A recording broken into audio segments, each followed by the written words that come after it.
Baik teman-teman, kali ini kita akan lanjutkan ke pembahasan soal saja teman-teman. Nah, jadi di soal ini tuh dikatakan bahwa analis perusahaan Sogi Oil itu mengestimasikan bahwa pada akhir tahun berjalan, perusahaan perlu membeli 1 juta barrel minyak mentah untuk kebutuhan pada tahun berikutnya. Nah, 1 juta barrel minyak mentah tersebut akan diolah menjadi byproduct dengan biaya rata-rata 40 per barrel. Dan perusahaan bermaksud menjualnya dengan harga 170 juta atau 170 dolar per barrel. Harga spot minyak mentah saat ini sebesar 125 per barrel dan perusahaan telah ditawari kontrak forward oleh investment bank yang dapat memenuhi kebutuhan Sugi memperoleh minyak mentah tersebut pada waktu dengan delivery price-nya 130 per barrel. Nah, jadi dalam hal ini tuh di soal itu sebenarnya ada keterangan tambahan bahwa di sini tuh dikatakan bahwa dengan mengabaikan waktu perpajakan, berapa keuntungan yang akan diperoleh Sugi jika harga minyak mentah pada akhir tahun jatuh ke titik terendahnya itu 110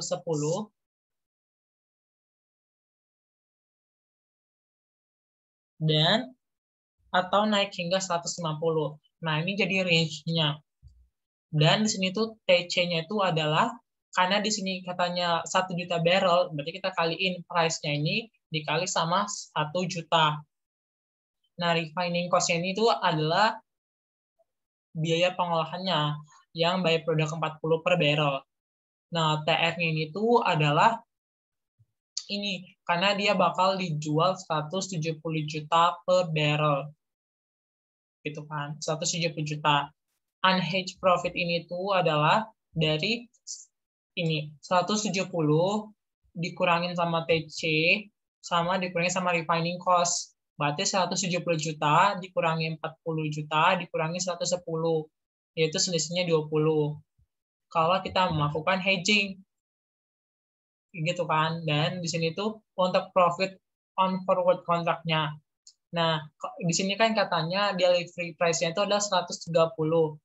Berarti TC-nya 130, refining cost-nya itu 40, TR-nya itu 170, unhedging profit itu 0, profit-nya juga 0, dan hedge and profit-nya juga 0. Nah, jadi untuk mencari profit on forward contract-nya itu adalah ini 110 dikurangi 130 kali sama 1 juta.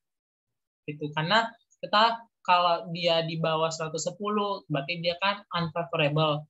Kita untung itu ketika harganya itu tuh di atas dari si delivery price-nya seperti itu. Nah, ini contoh dari si kurvanya. Oke, kita lanjut ke nomor 2 ya, teman-teman. Nah, di soal nomor 2 ini tuh adalah terkait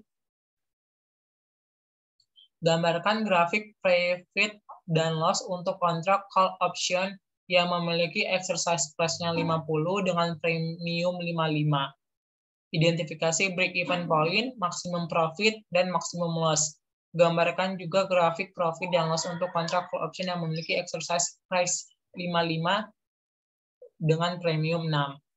Nah, di sini tuh teman-teman harus ingat bahwa untuk mencari break-even point-nya itu adalah, coba kita besarin. Oke. Nah, di sini break-even point-nya adalah exercise-nya ditambah sama si premiumnya ya. Ini ya, ini soal yang satunya. Ini ya, kita geser dulu sini. Oke, nah di sini exercise tambah premiumnya 55. Nah, jadi kalau dia ini kan identifikasi break-even point-nya adalah 55. Maksimum profit-nya adalah unlimited asal dia itu tuh di atas daripada si ini. Berarti kan profit tuh kalau bisa di atas 55.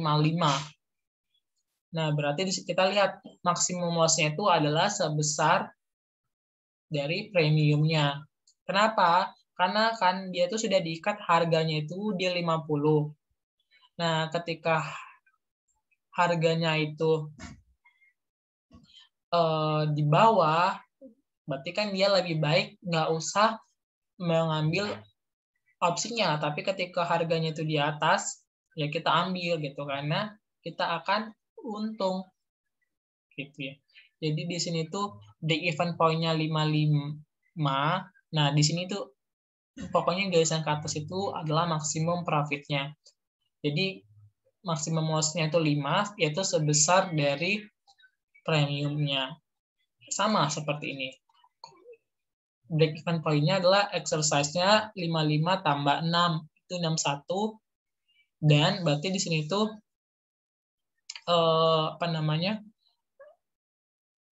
maksimum loss-nya itu adalah sebesar premiumnya. Sedangkan untuk maksimum profit-nya adalah unlimited. Oke, sama ya gambar teman-teman. Gitu ya. Oke, lanjut ke ini soal nomor 3. Di sini gambarkan grafik profit and loss untuk kontrak put option yang memiliki exercise price 45 dengan premium 5. Oke, kita lihat ya. Nah, di sini tuh kita teman-teman bisa lihat bahwa maksimum profit-nya, maaf, sebentar, kita carinya dari break even-nya dulu. Break even-nya adalah exercise price dikurangi premium. Jadi di sini tuh dia berniat menjual. Nah, jadi ketika dia menjual, berarti dia kan juga harus membayar premiumnya. Jadi exercise price-nya dikurangi sama premium. Exercise price kita 45, kita kurangin sama 5. Berarti 40. Itu adalah titik break even poinnya. Nah, maksimumnya juga 40. Jadi artinya ketika harga pasar 0, orang yang beli ke dia nanti karena dia sebagai penjual tetap bayar 40. Jadi dia tetap untung 40 maksimum profitnya. Sedangkan maksimum loss-nya adalah ya kalau misalnya itu dia nggak akan beli. Jadi dia nggak akan ambil gitu ya, karena dia kan sebagai penjual. Ya kan? Jadi kalau misalnya ini kan teman-teman harus paham gitu ya. Ketika P-nya itu lebih besar daripada exercise-nya gitu kan. Makanya penjual lebih baik di pasar gitu. Nah, kalau seandainya harganya itu sebentar ya teman. Nah, di sini tuh kalau teman-teman lihat kan kalau harga pasarnya itu di bawah, itu kan di bawah daripada exercise price-nya, dia itu akan mengalami profit gitu. Nah, kan sama kan kayak di sini. Nah, ini kan kebalikannya ya.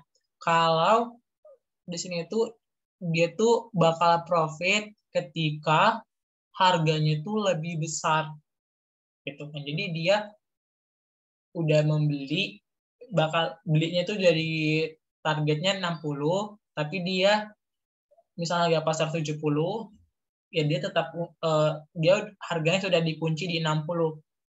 Nah, sedangkan kalau di sini tuh harganya sudah dikunci 40, tapi kalau orang misalnya harga pasar 410, nah nanti yang beli ke dia tuh bayar tetap 40 gitu kan. Jadi seperti itu untuk yang put option seperti itu teman-teman. Oke, mungkin itu aja dulu teman-teman. Aku rasa cukup ya. Terima kasih.